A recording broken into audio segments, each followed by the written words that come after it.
government, the broad-based government, as a PS. I thank him for that honor. Number 2, nyamaza kidogo. Vile mnasikia, mimi ni ile Ministry ya ICT. Kitu yenye tunafanya ni kutafutia vijana kazi.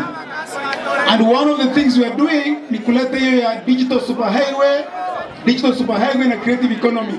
Na hapa Ogembo tumeweka center kubwa sana yenye Mheshimiwa Miruka ataleta computer, ataleta watu wafundishe vijana alafu pate kazi. Pigia makofi. Pigia makofi kabisa kwa pasta.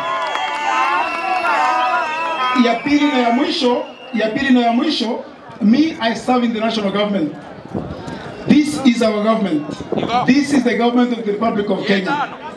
Mongainwa, mwejiko mnyoka kando, muna especially abana ino bake, your future is in the government. Chira toke, the bintu bini bya sibi bira toke keremole serikali ime. So I urge you to support the programs, His Excellency the President, and your MP and the rest of us, to colleagues kujimutuwasebano. Ya mwisho kwa PHE ncheke na alisomete school na somete Sameta Secondary School. Pastor, thank you very much. From 1 to 4 I was in Sameta School. So I attended PHE for 4 years before I went to Maseno School. So I am a beneficiary of the PHE na endelea kutuombea.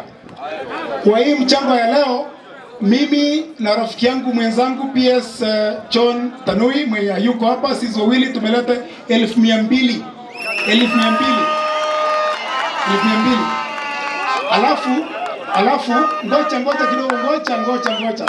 Alafu waziri wetu CS Migos Ogamba was on the way coming back, alafu akaita mambo ya state akarudi, lakini akatuma mwenzangu Okido, Dr. Okido kama kuja dakika moja. Okido, kimbia.